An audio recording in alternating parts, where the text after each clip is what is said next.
Hey everyone! Today I am going to be starting a new series, which is unnamed right now, but something along the names of kind of like it's a series that's going to be about talking about various lore for both a lot of my writing as well as might include other settings and whatnot. But, yeah, for at least this one, I'm going to be jumping into, for the first bit, is going to be talking about the lore of my mod, Thayus Sor, which, you've seen some videos of me doing the, actual, modding and coding for it, but I haven't really talked that much about kind of like the lore surrounding it. So, yeah, we're just going to jump into this. So, but to understand the lore, you first need to understand something, a technique, you could say, I don't know how to say it, but something that just permeates a lot of my writing, and kind of stuff. So, and that is the world of Nayar and Nayar. So Nayar is this world which is not the setting for a lot of the writing. A lot of the writing uses the stuff from Nayar as kind of like the central tool. So what Nayar is that the world that everything takes place in, the cosmology of it, is largely inspired by the Mist series of books and games. I highly recommend them if you have never played them. Essentially what Nayar is at the base level is that the world, all of existence, all possible existences is stories. So all of this little bubble, that is a story.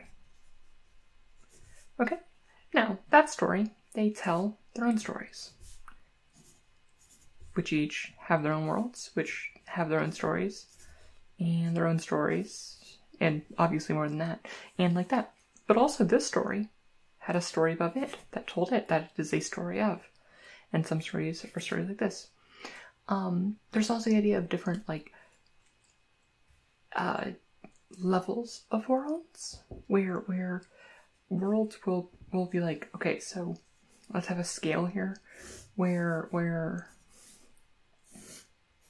which this axis is known as, is kind of like the realism of the world. So a story that's up here is always if a story is told him, this world's realism is lower than this one, where lower worlds can be anywhere from just minusculely, effectively equivalently less real, or much less real.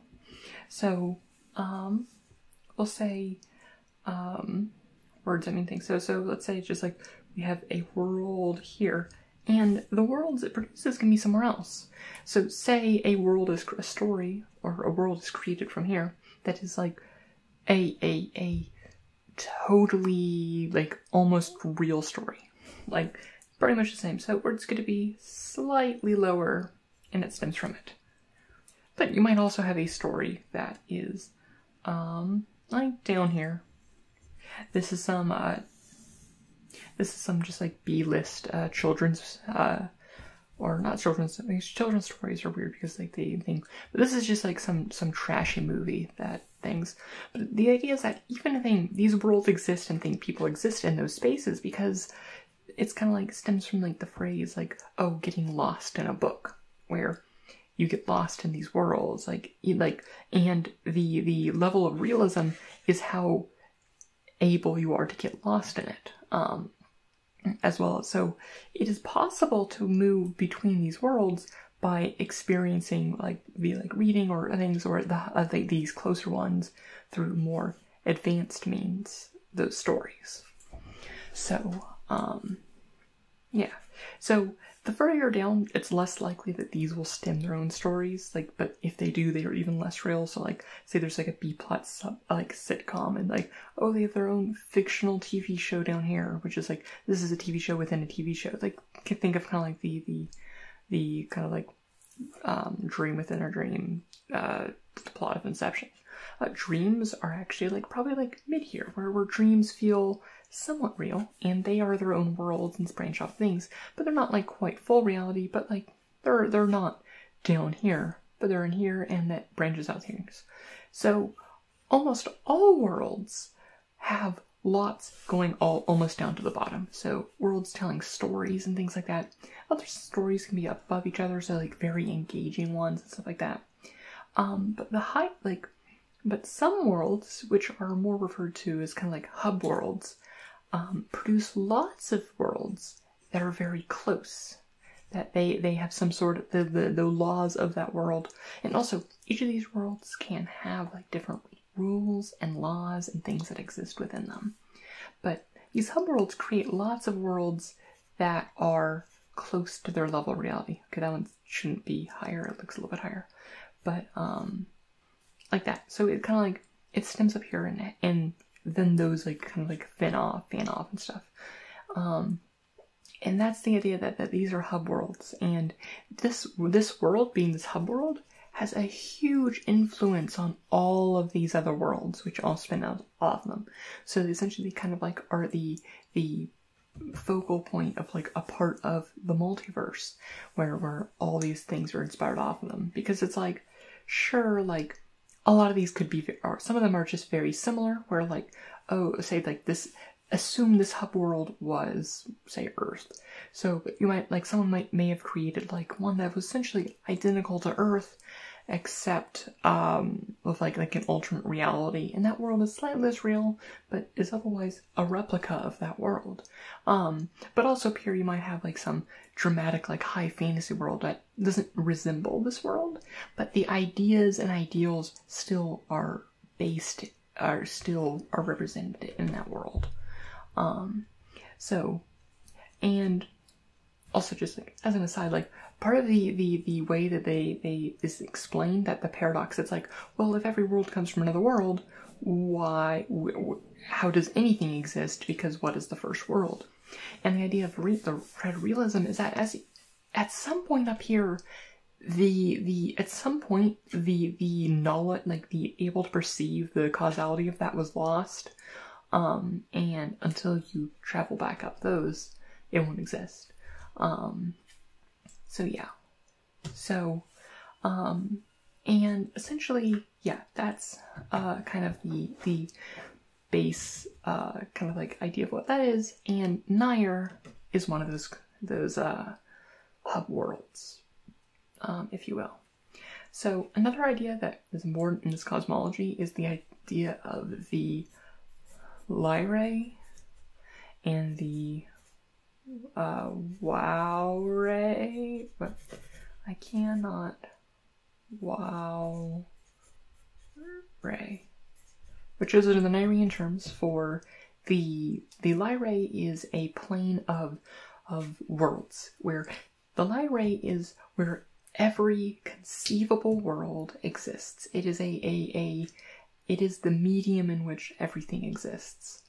The Wowrae is where every conceivable mind exists, every conceivable conscious thought exists, and where these worlds exists are, especially the ones up here, and like the real thing is where the Lyrae and the Wowrae intersect, and that is where you get actual entire worlds or stories. I will use the word story and world kind of interchangeably, but that's what they are. So, moving on from this is that we need to talk more about Nayar. What is its influence? What happened? So, Nayar is very important. It does this weird thing with pages. I gotta skip one. Nayar is one thing where Nayar was a very influential hub world, and a lot of my writing is actually kind of like done in the frame story, is that they are actually stories being told from Nayar. So it kind of like, so we're gonna start by talking about like what is some of the core beliefs of Nayar, because that informs a lot of what they is. And this is what Thayus Sor is. Thayus Sor is a story created by Nayar that the world of Thayus Sor is in. So we're actually not going to even talk about Thayus Sor that much, because we have a lot to go through. So Nayar is essentially this world. It was kind of like an idyllic paradise on the precipice of doom. It was essentially a large forest. Pretend I can draw trees and whatnot. Large forest, expand. On the banks of this cliffside, there was the great river that ran through it. That Nayar itself did not make up the whole world. It's that most of the world, this was kind of like the center of the world. 1, 2, 3, 4, 5, 6. Yep. Did I make the right amount? Not missing one. The mountains of the 9. It was the coastline here. So the river flew from the mountains and the thing. But essentially it was this large, and this whole thing was a forest. This whole place was Nayar, and it was kind of like this small civilization within this larger world. The world, which honestly the rest of the world isn't as important, but it is still important. But there was one crucial thing about it, that in the northwest near here, there was a focal point of power known as the wellspring.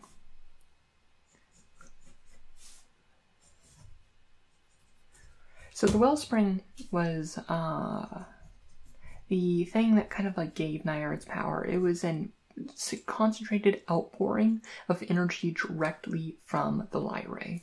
And that allowed them to essentially, first of all, pretty much live in utopian abundance, where the people of Nayar never really had need for anything because they could extract any like resources they need from the wellspring. But it also led them to be very isolationist, and not interact with a lot of the outside world, where like some of the people that came from Nayar from across the sea and stuff like that, but like once they came here, they became very isolationist, and essentially the wellspring just gave them everything they need. Yeah, so they didn't really interact with the outside world, and they didn't need to, because where they went to interact with the outside world was through worlds they created. They harnessed the power of the wellspring to create very realistic stories, and essentially they use that to collect stories and kind of like exchange that, where they explored worlds. They sometimes created worlds for the express purpose of them making more stories and doing that, and essentially using this to perpetuate this thing. And that was kind of like the civilization of Nayar. And there's more story about what's going on, about the unity of the 3 houses and stuff like that, and the whole like actual political system of Nayar. But that is not what today's talking about. And almost halfway into the video, we're going to get to the main topic, which is something very important for Thayus Sor, because it forms all of the main factions, and that is the religion of Nayar, which permeates a lot of the stories about Nayar, and that is the faith of the 5 and the 10, where essentially the Nayarians had 5 gods. The 5 gods also, so if you've studied literature at any point, you know the basic arc of a story. Oops. So you have the beginning. So exposition. Ignore my terrible handwriting. I'm doing this at a weird angle. And my inability to spell beginning. You have rising action. You have the climax, falling action, and conclusion. And Nayarians venerated stories, and these 5 were their gods. And that each of their gods was honestly, the gods were both physical entities that existed within Nayar. It was part of Nayar's story, was the existence of these gods, as well as those gods were the fundamental action parts of the story. Where if you talk about the first one, Urin, so you talk about Urin Unara. If you want to go fancy her, Urin Unara, the goddess of home and stuff in the beginning. Urin was both a physical entity within Nayar that existed and sometimes communicated with them, as well as Urin literally was the beginning of every story. Like Urin, like one of the main the ideas of Urin is that I am every home. I am the beginning of every story, and I am also the every happy ending. For every happy ending brings about a new beginning. I think it's sad endings too, but it was kind of like the positive side of that. So the Urin was the goddess of home, and that was kind of the first one. So the next one, at rising action, was a god called Far. Far is the god of passion. So Far existed as everything that's like saying that the force that pushes you at your door and begins the story. That stories exist both on the individual scale and on the mini scale, like the scale of a world as well as scales of individuals. And like stories, as in worlds, were actually composition, like really good ones were compositions of many stories, of many individuals existing throughout there. So Far was the beginning of the story, or the beginning of the action. Then there was Climax, also known as Limat, the god of the sky. Limat was kind of like the brilliance of the time, the purpose, the great heat of the battle, it's the climax, the climax of the story and everything, and that is what Limat represented. And then you had Thane. Thane is the falling action. Thane is the god of grief and emotion and sadness and kind of dealing with everything that has been left behind by the events of the story. Thane is very linked to Urin because it's grief of what was with Urin and was then lost. And then finally you have Drek. Drek is the god of death and is the ending. Drek is the endings of story, great and small. They don't that everything ends regardless of anything. Even the great and powerful Nayar, even Drek himself will end as an entity one day when all stories cease. And Drek embodies that inevitable end. Sometimes Drek then becomes cyclic and cycles back to Urin, but Drek will always be there in the end, and Drek is endings. So these are the 5 main gods of Nayar. And like I said, they exist as physical entities, but more the concepts are what matter, mostly in the resulting stories and whatnot. Okay, so, excuse me. So the next thing to talk about when looking at each of these gods is that I said it was the faith, the 5, and the 10. Those are the 5 who are the 10. So each of the gods had two aspects that kind of like existed between them. Come on, focus my camera already. So let's just redraw that. So we have Urin, Var, HR, Limat, Thane, and Drek. So each of them had two aspects that kind of like exemplified the struggle that happens at that step, and kind of like each have their own like philosophies and way of approaching the world, and each of them comprise that. Like, if we look at the first one, we have Ilwa and Thayus, which is kind of like the two aspects of Urin.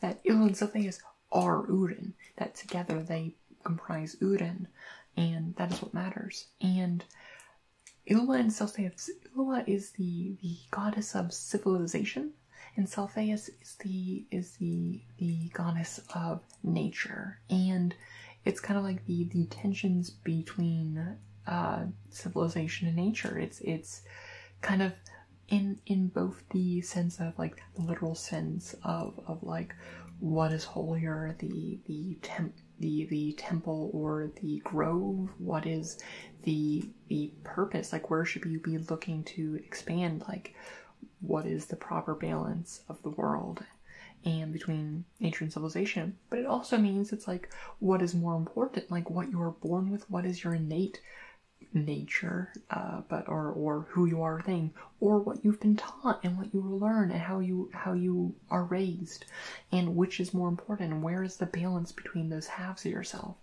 And it's that's kind of like conflict of identity is what forms Urin, and is the main conflict Urin revolves around.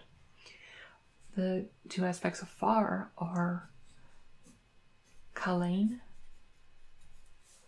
and Feldwa.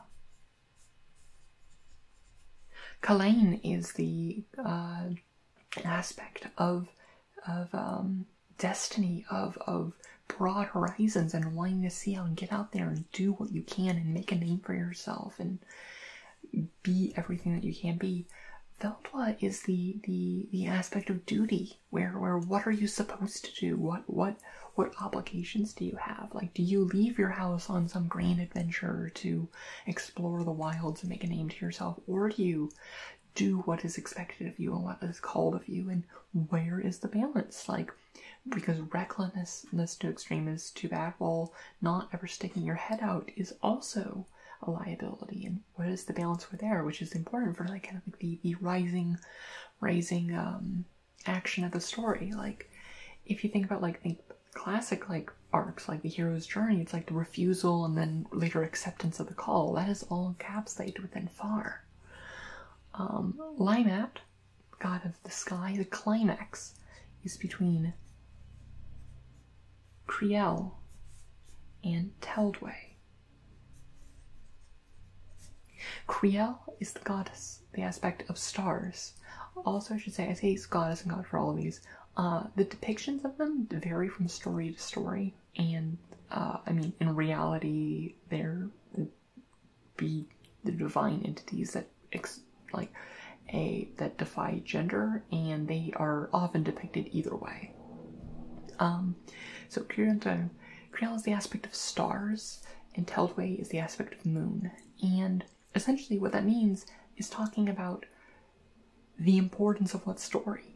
Is it the importance of specific individuals who shine like the moon, brilliant in what you see in the sky? Or is the importance on the little stories, Kriel, stars which are made up of thousands upon thousands of stars, making intricate patterns throughout the sky, and thus the thousands and thousands of intricate stories that make up the true story of a whole world? Which is more important? Like, and what are you called to do? Are you called to be one of the great people of your story? Or are you one of many to having your own little story and doing in that part? And that is the conflict of Limat in the climax. Thane is the thing between Udwar and Nayar. Udwar is the god of the past. Udwar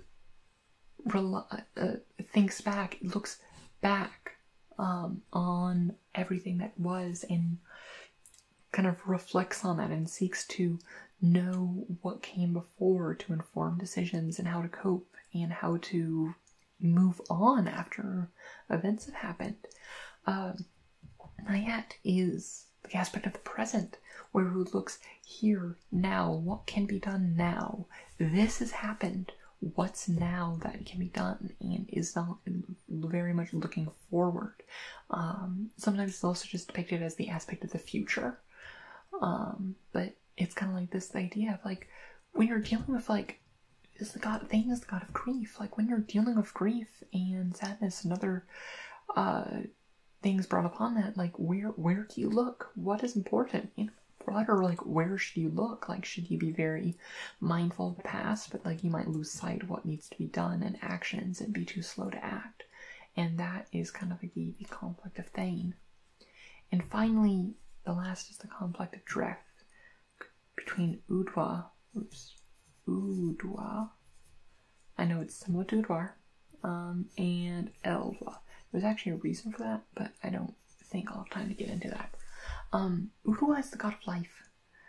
Udwa is the aspect that is happy endings, where it's the end of the Hobbit, where you get to go back to your home, back into your cozy corner of the world after this adventure, and all is well.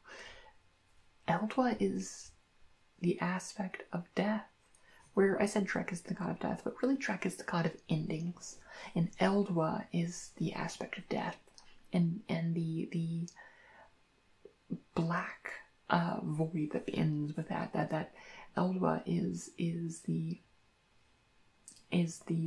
together they represent like the like life from death, like aspects of like theology and whatnot, but and cyclic nature of these things. But Eldwa is that death. Eldwa is the bleak and bitter end. Okay, not always bleak, but sometimes not. Sometimes it's out in a flare of wonder and glory. But it is over then. Udwa informs new stories. Udwa is related to Udin, and they come back and forth. Like Udwa informs new Udin to repeat the cycle.